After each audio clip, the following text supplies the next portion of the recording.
Hello everyone, good morning. This is Mahesh Shah from Surat. Welcome to my YouTube channel.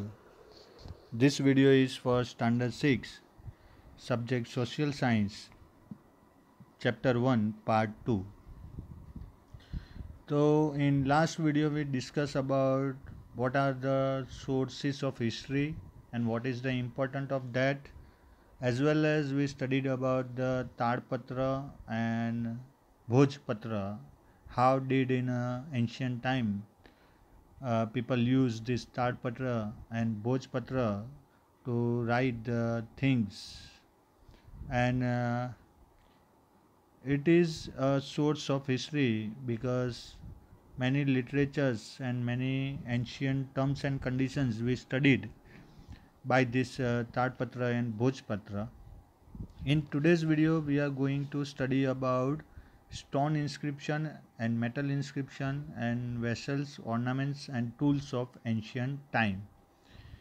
So before I start this video, I would like to tell you that you should like the video, share the video on your social media, Facebook, Insta, etc., and subscribe the channel specially, because many students are watching the video but they are not subscribed the channel. And what is your loss that whenever I upload a new video you will not get any notification of that, and that is your loss. So that is why I request to all of you every time that you must subscribe the channel and press the bell icon. That will help you to receive new notification of any chapter or any part of the chapter. So let's start the video. Last video में जो हमने ताड़पत्र भोजपत्र की बात की थी वो मैंने आपको फोटोग्राफ्स के साथ में दिखाया था. सोर्सेस ऑफ हिस्ट्री में क्या आता है वो भी हमने डिस्कशन की थी. न्यूज़पेपर है, टॉयज़ है, कॉइन्स है, ये सब जहाँ से हमें हिस्ट्री के बारे में इंफॉर्मेशन मिलती है वो सब सोर्सेस ऑफ हिस्ट्री बोले जाते हैं. अब आज हम बात करते हैं स्टोन इंस्क्रिप्शन. तो यहाँ स्क्रीन के ऊपर आपको दिख रहा है कि स्टोन है और उसके ऊपर कुछ लिखा हुआ है, ये देखिए यहाँ पे.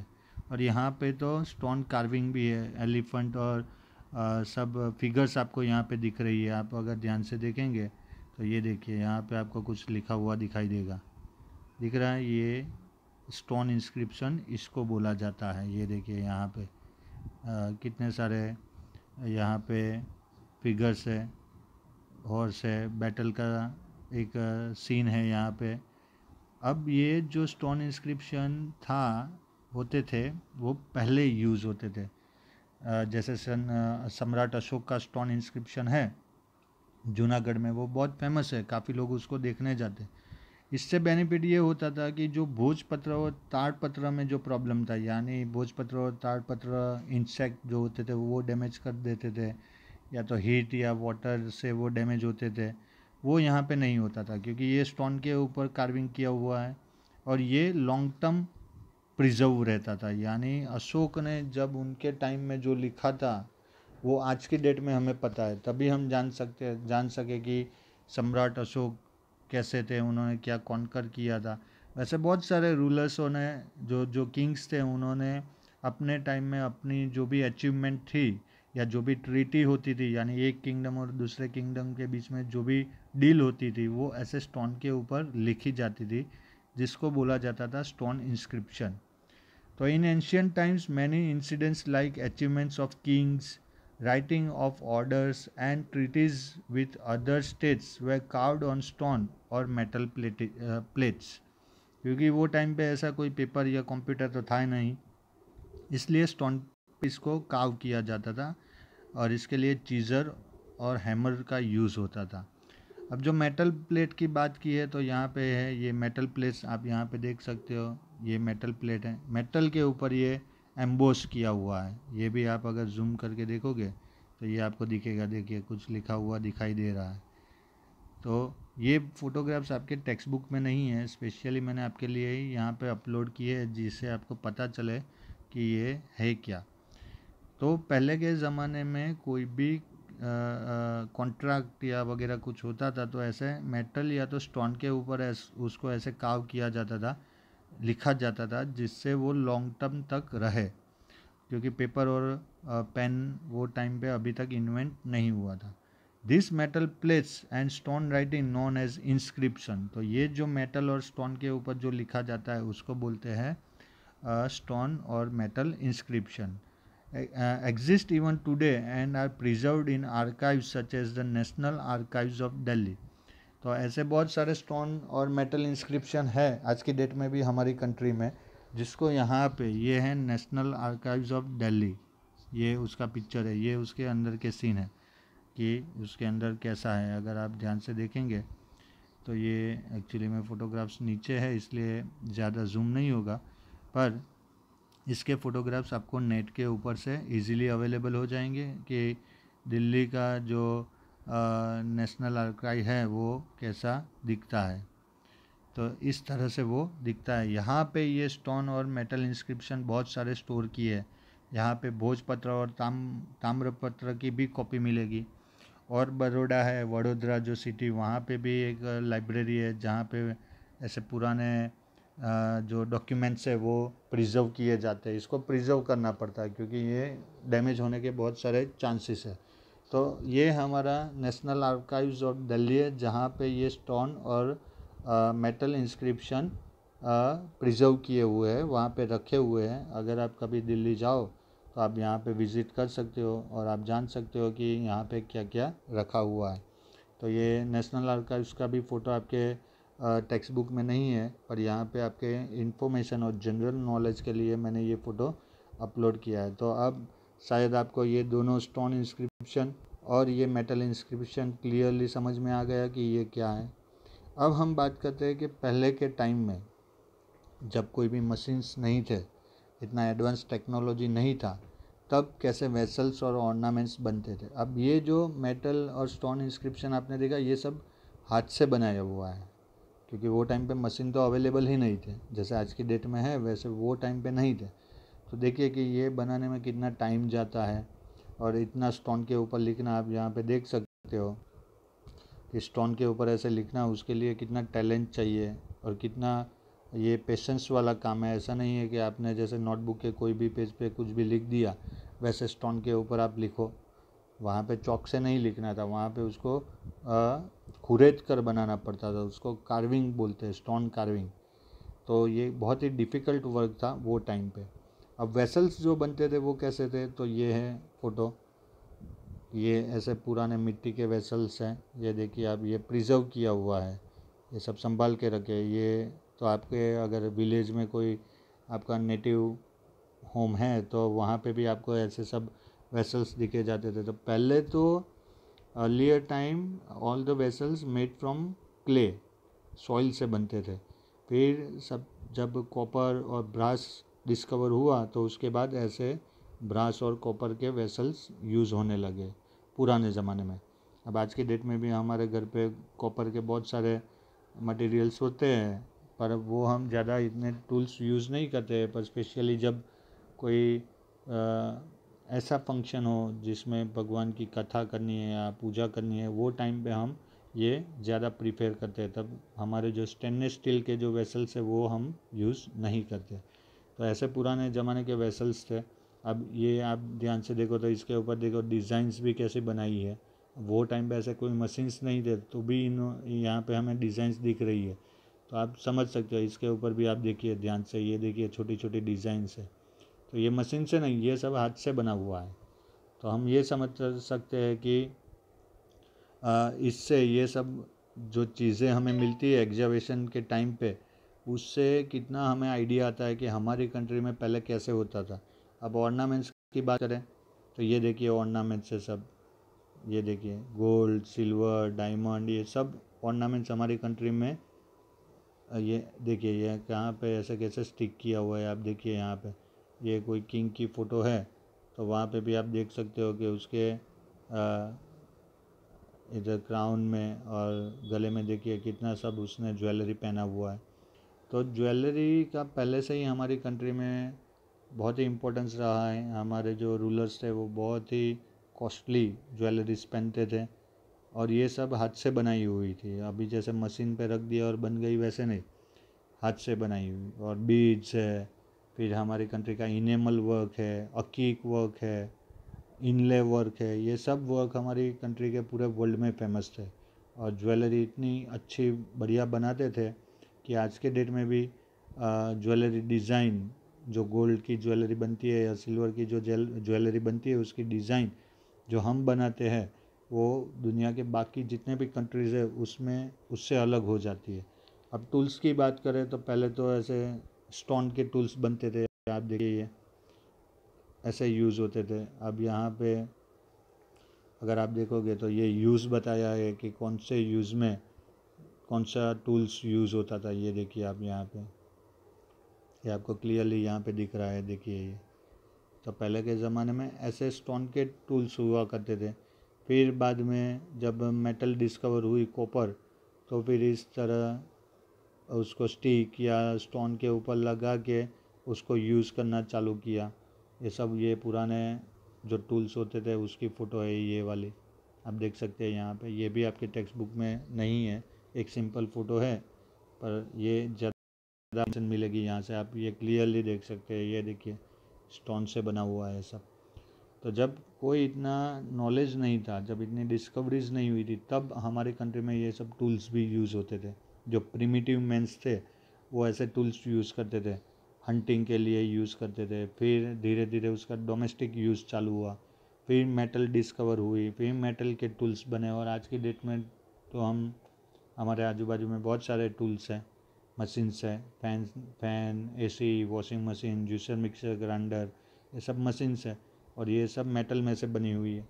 तो इस तरह से पुराने ज़माने में ऐसे टूल्स यूज़ होते थे। अब यहाँ थिंग्स टू नो है, जहाँ पे ये वाली जो कॉलम है वो मीनिंग है, मीनिंग वर्ड है। जैसे कि अगर आपको देखना है कि सोर्स ऑफ हिस्ट्री, तो उसको क्या कैसे डिस्क्राइब करोगे, ये एग्ज़ाम में आ सकता है 1 मार्क में। तो डॉक्यूमेंट्स जो होते हैं, पेंटिंग जो होती है, ऑर्नामेंट्स, टॉयज, कॉइन्स, इंस्क्रिप्शन, भोजपत्र, metal place, old buildings, temples, travelogues यानी जो आप ट्रैवल करते हो वो टाइम पे जो आप बुक लिखते हो कि आपने क्या देखा, कैसे गए, वो ट्रैवलॉग्यूज बोलते हैं, एक्सेट्रा एक्सेट्रा। ये सब सोर्स ऑफ हिस्ट्री है। फिर स्टोन इंस्क्रिप्शन किसको बोलेंगे, तो the writing which are carved on stone, stone के ऊपर जो राइटिंग होती है वो। भोजपत्र, तो the bark of a tree on which books were written in ancient time, तो जो ट्री के बार्क्स यानी स्क्रीन के ऊपर कुछ लिखा जाता है तो उसको भोजपत्र बोलते हैं। फिर कॉपर प्लेट्स किसको बोलेंगे, जो कॉपर प्लेट या टिन के ऊपर जो भी इंस्क्रिप्शन हो उसको बोलेंगे।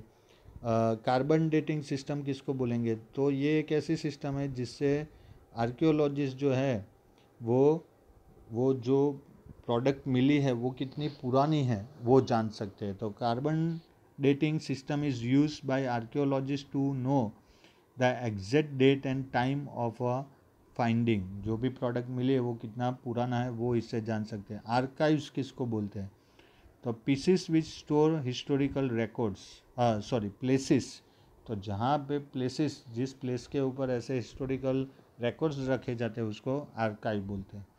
तो during excavation utensil, stone tools and ancient ornaments are found which help us to know the history of ancient time.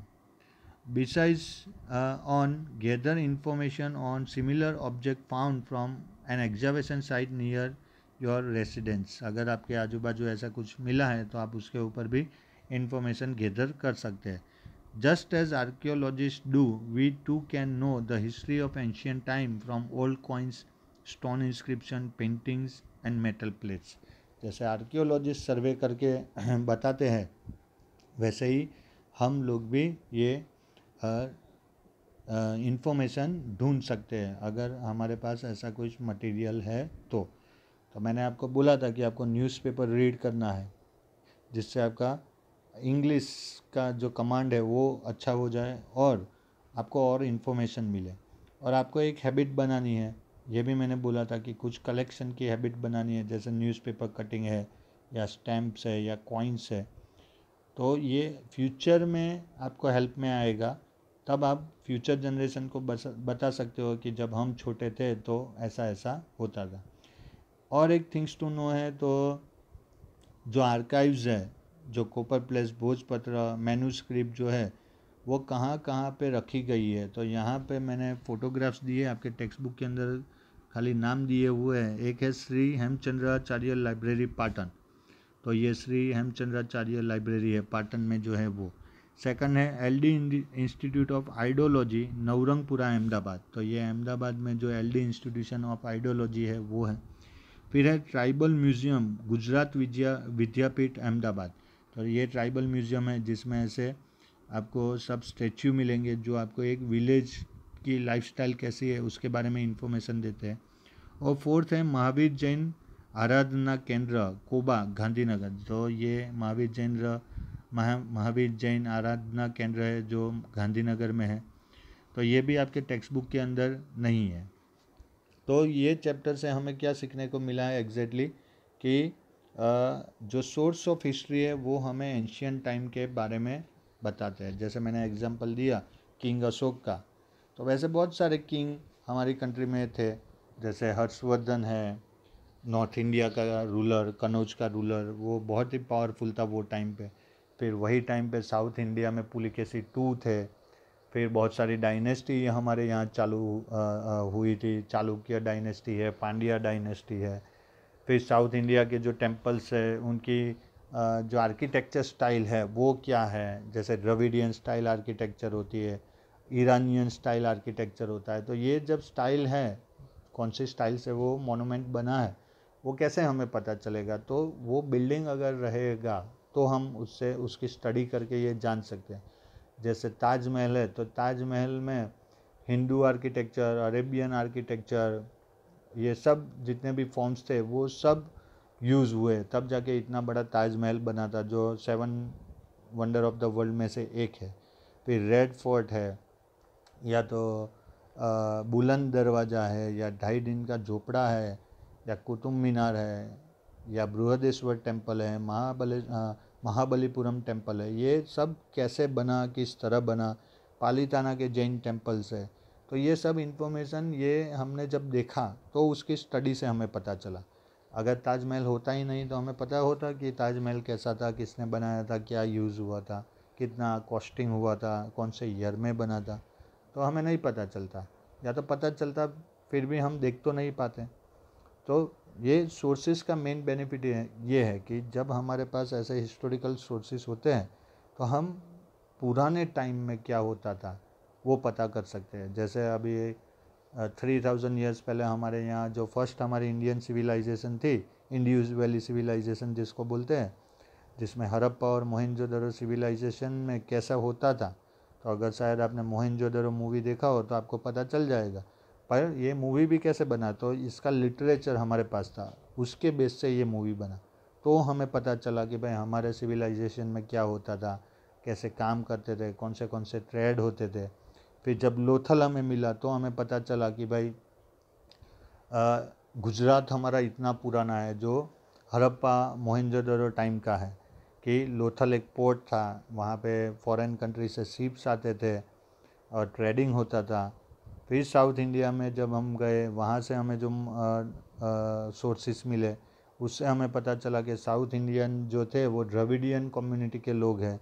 फिर इंडिया में पहले कौन कौन आया, द्रविडियन आए, उससे पहले कौन आया, फिर द्रविडियन के बाद आर्यन आए, फिर उन्होंने क्या डेवलप किया।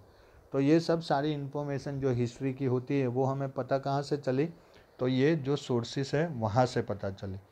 तो ये इंफॉर्मेशन गैदरिंग करने का मेन पर्पस क्या है तो मेन एक ही बात है कि जितनी इन्फॉर्मेशन हमारे पास होगी उतना हमारा नॉलेज बढ़ेगा। अब आज की डेट में जैसे हम मानते हैं कि America is one of the powerful country of the world, पर अमेरिका डिस्कवर हुआ 1520 ईयर में और आज चल रहा है 2020 ईयर, तो 600 ईयर्स पहले अमेरिका डिस्कवर हुआ। अब हमारी कंट्री जो है वो 5000 ईयर्स ओल्ड कंट्री है, और हमारी कंट्री में math, science, medical science, chemistry, metallurgy, ये सब हमारी कंट्री में डिस्कवर हुआ था। बहुत सारा साइंस हमने डिस्कवर किया था। हमारे आर्यभट्ट ने मैथ्स में बहुत सारा जो आप plus minus division multiplication square root equation जो आप सब करते हो वो सब हमारी कंट्री में आर्यभट्ट ने डिस्कवर किया था।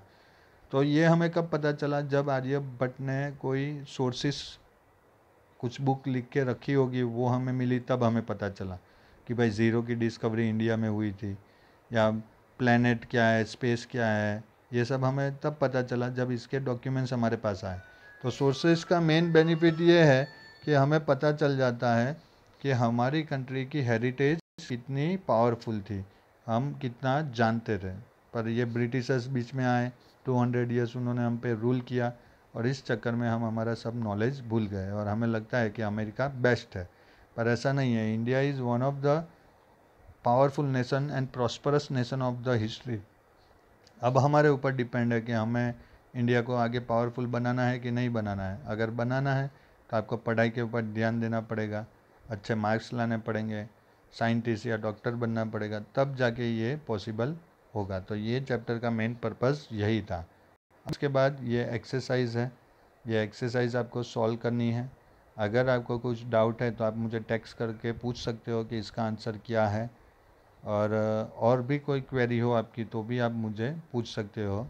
अगर बहुत ही इम्पोर्टेंट होगा तो मैं अपना नंबर भी आपको दे दूँगा, तो आप मुझे कॉल भी कर सकते हो। तो ये है हमारा फर्स्ट चैप्टर। अब सेकंड चैप्टर जो है वो है ज्योग्राफी का चैप्टर, जहाँ पे हम लोग मैथ्स के बारे में बात करने वाले हैं। मैप्स के बारे में बात करने वाले हैं कि कौन से मैप्स होते हैं, उसके जो फीचर्स होते हैं वो क्या होते हैं, उसका यूज़ कैसे होता है। तो उसका भी मैं ऐसा ही वीडियो बनाऊंगा, अलग अलग मैप्स के फ़ोटोग्राफ्स रखूंगा, पूरी डिटेल में आपको वो एक्सप्लेन करूंगा और आपको भी मज़ा आ जाएगा वो देख के। पर तब तक आपको घर पे ही रहना है, स्टे होम, स्टे सेफ, और मास्क घर पे लगाना है, घर से जब भी बाहर निकलो, और हैंड वॉश करते रहना है, क्योंकि अभी कोरोना वायरस ज़्यादा चल रहा है, तो ये आपको फॉलो करना है। और इन्फॉर्मेशन के रिगार्डिंग कोई भी क्वेरी हो तो आप मुझे टेक्स्ट कर सकते हो। आप अपने फ्रेंड को भी वीडियो के बारे में सजेस्ट कर सकते हो कि ये वीडियो देखो, आपको अच्छा लगेगा, समझ में आ जाएगा। और आप जो भी और सोशल मीडिया यूज़ करते हो वहाँ पे भी आप इसको यूट्यूब से डायरेक्ट शेयर कर सकते हो। तो आपको लाइक करना है, चैनल को सब्सक्राइब करना है, और वीडियो को हो सके उतना ज़्यादा शेयर करना है। तो यहाँ तक आपको सब कुछ समझ में आ गया होगा। यहाँ पे हमारा फर्स्ट चैप्टर का वीडियो ओवर होता है। यह एक्सरसाइज आपको करनी है जिससे आपका रिवीजन वर्क हो जाए। So thank you very much, God bless you, stay home, stay safe.